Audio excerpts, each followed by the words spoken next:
Hey, what's up everyone? How you doing? It's me, Mr. 4K Upscaler. On this video, I'm gonna go ahead and talk about more about TCL Roku TV 4K HDR Dolby Vision 55605 model, the one that I have. There's different types of models as well. They do vary. Some of them have full real local dimmings and some of them they don't. So you have to kind of look at the models, you know. But the one I have, it's 55P605. There's 607. That one's just a little bit bigger, you know. And some of them, they don't have full real local dimming. Some of them are edge lit. So you really kind of have to be careful. You have to do your research before you buy these models, you know. But anyway, the whole point here is going to be for you to show you what my settings are that I'm using for the game, for the games in general. Like this is one example, Call of Duty Headquarters, and what I'm gonna do, I'm gonna walk you through and show you what type of settings I prefer to use on this television, because I know some of you have this television, probably got it during Christmas. If you got a good deal on it, I think it's a great entry level to budget 4K television. You are getting Dolby Vision and HDR. You are getting two formats on top of the Roku 4K TV, okay? So you are getting some accolades here. You're getting a really good deal for $500 here. If you were able to get it for $500, that is. Even if you paid $600, you're still getting a good deal, because you're getting two HDR formats, full array local dimming, and Roku 4K TV. So you are getting some good accolades for the price. Okay, we have to judge this TV based on what it is and based on its price. Okay, I've seen TVs $500 and they barely even have HDR. So, okay, we have to look at these things. Now, let's go back to a calibration for the game mode. This is what I'm using for Game Mode HDR on my Roku TCL 55-inch TV. All right, TV brightness, keep it at bright. Picture mode, HDR, keep it at bright. So remember, TV brightness at bright and HDR at bright, because we're trying to squeeze as much peak brightness nits here as possible. So keep it at bright. Both of them, TV brightness at bright and picture mode at bright. Okay. Then slide down here to advanced picture settings. Local dimming, I turned it off because I want to get as much brightness as possible. When you turn the local dimming on, what happens is then you lose a little bit of that peak brightness because you are dimming the LEDs. I'll show it to you in a minute right here. You see it's being dimmed down now. When you go all the way to the high, it's dimmed down. When you go all the way off, you can see it actually. So I'm trying to squeeze as much peak brightness here as possible from this TV, okay? Which would be about 700 nits, something like that. So keep that off, keep the local dimming off, and also keep the dynamic contrast off. So remember, local dimming off and dynamic contrast off. Here, I'll even try to focus my camera a little bit. Here we go. Is this better? So keep the local dimming off and dynamic contrast off. Backlit, you want this to the maximum. Brightness, you want it at 50.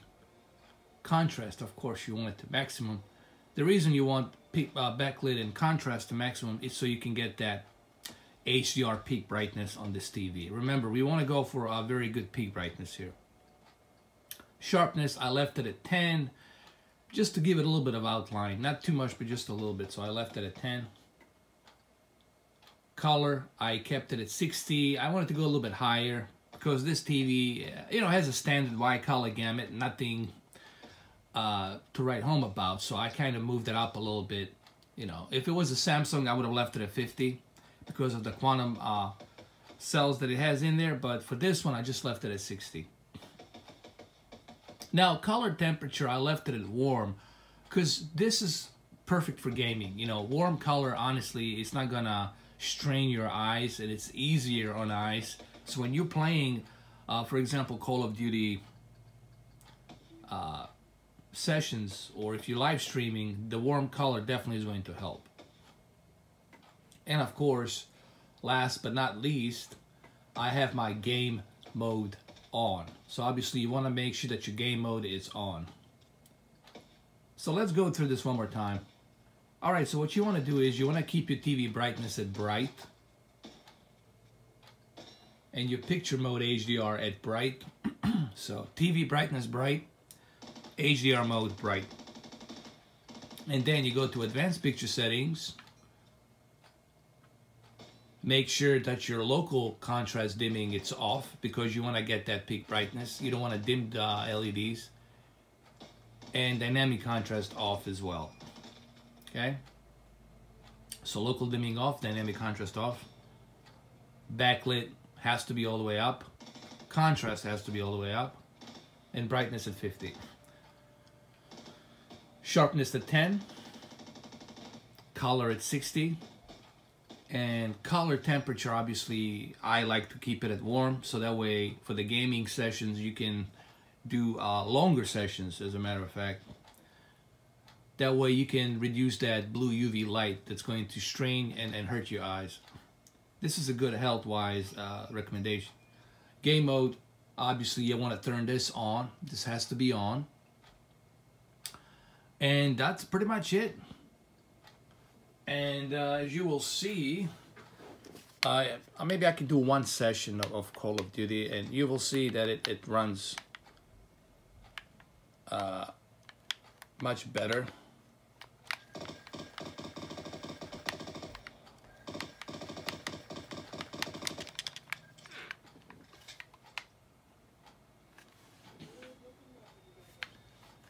Here.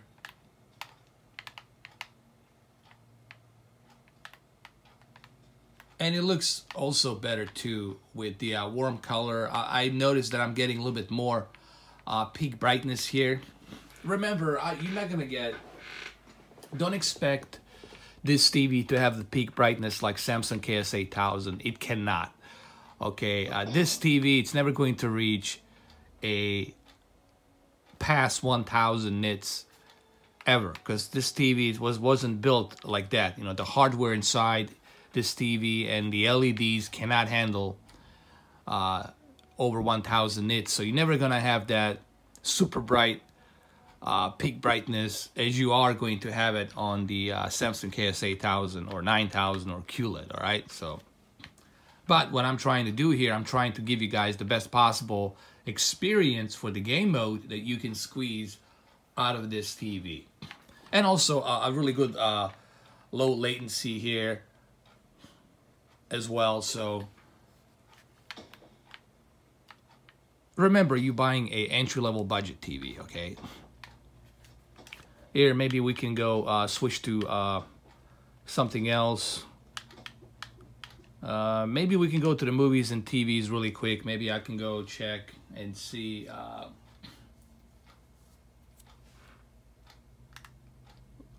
Let me go click on the Dunkirk really quick, just really fast, just to see.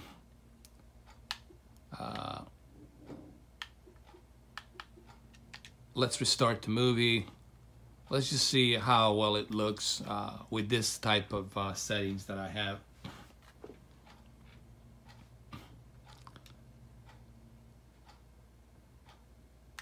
Let me switch to a scene really quick right here. Let's see. It looks pretty good actually. The warm color definitely helps. Okay, let me just forward this a little bit. Keep it here.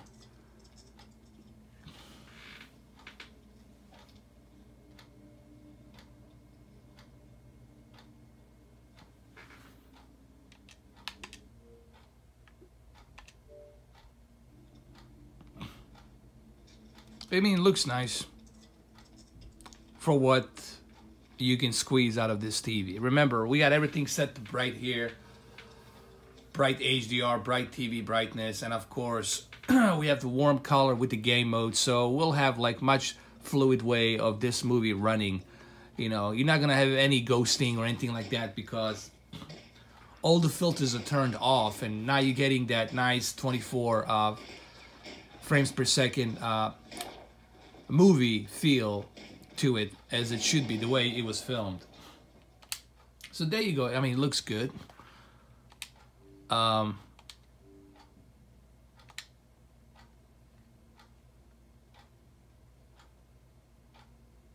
So I would highly recommend that you guys use these settings.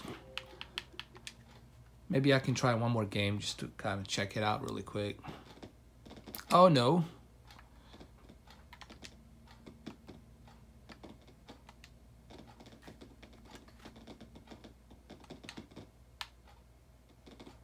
Not sure what's going on here.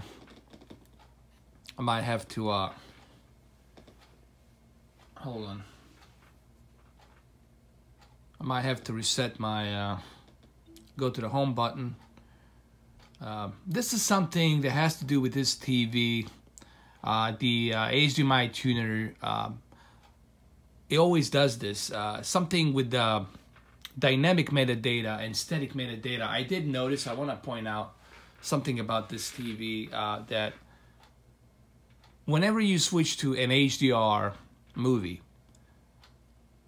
and then you exit HDR movie, for some reason this always happens, and I'm glad that this has happened so I can point it out to you guys.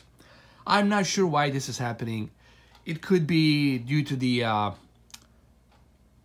firmware updates, or it could be the fact that this TV has both dynamic metadata and static metadata, and it's not utilized and balanced correctly, so that way when you are switching between static metadata, dynamic metadata, when you are switching between HDR, both of these modes are kind of like hitting on each other, you know, and this is what happens. It's not my cable. I'm using a very short cable. I can even show it to you. It's right over here, and you will see it. It's right there.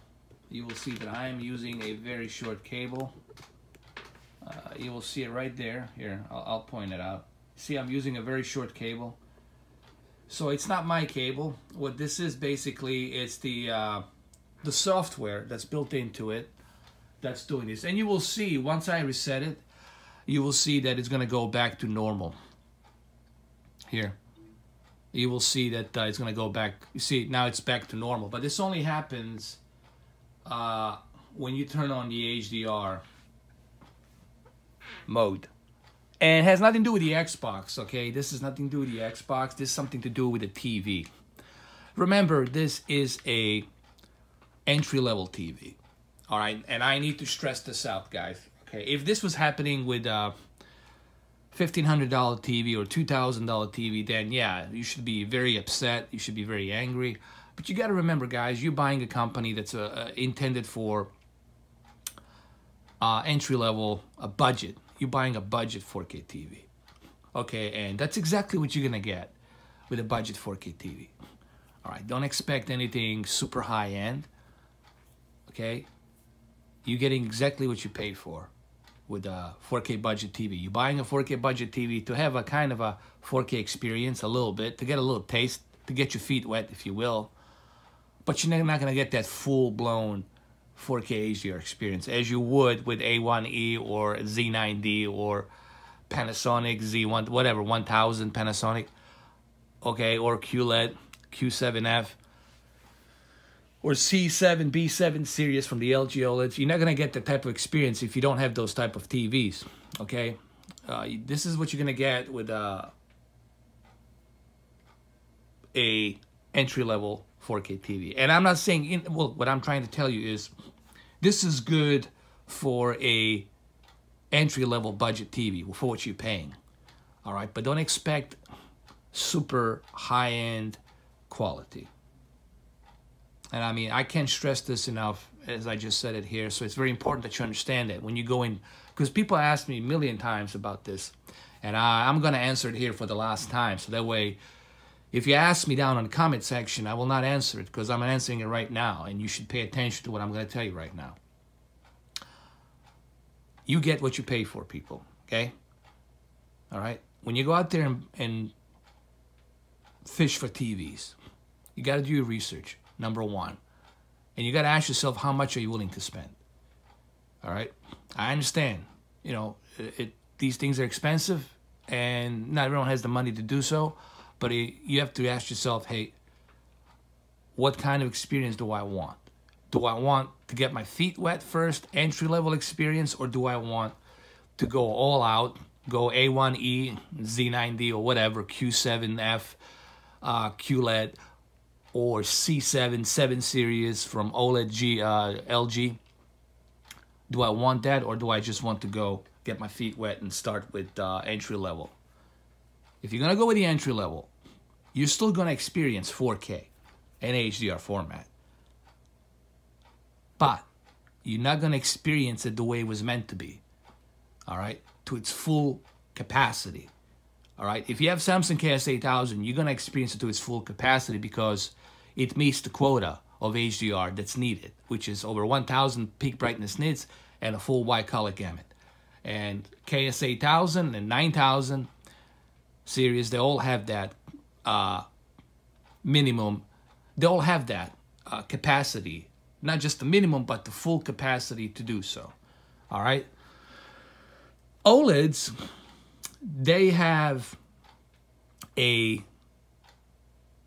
one unique feature, which is each individual diodes are emitting by itself. There's no any type of LED backlit there, so it's OLED. So you're gonna get those rich colors, you're gonna get that nice detail, you're gonna get those perfect deep dark levels, but you're not gonna get those you're not gonna get that nits, peak brightness nits, to reach that level of capacity that HDR and Dolby Vision needs. Okay, so if you're watching it during the daylight, it's not gonna look that bright, it's not gonna look that great. But if you're watching it in the dark room, it's gonna look good. So you really kind of have to ask yourself, what is it you're looking for? I would recommend QLED. Q7F has about 1,500 nits. Okay, it really hits that 1,500 nits. It's supposedly maximum it's 2,000, but no one has tested it that went over 2,000. It stays at like 1,400, like roughly 1,400, 1,500, which is pretty darn good with the wide color gamut, and it looks very great on the HDR. So I would say Q7F would be the one that I would recommend, so you can experience that HDR peak brightness. Remember, you're buying 4K for that HDR. You know, 4K as a 4K resolution, it's just a resolution, and it's gonna look sharp, razor sharp, and vivid. But what really adds to that flavor, it's that high dynamic range formats, okay? From hybrid low gamma to Technicolor, advanced HDR to Dolby Vision, obviously, which is the one that I always prefer is Dolby Vision. And one sad thing I gotta say about Samsung is the fact that they have these very high capacity peak brightness nits TVs, and they're not utilizing Dolby Vision, which is beyond me.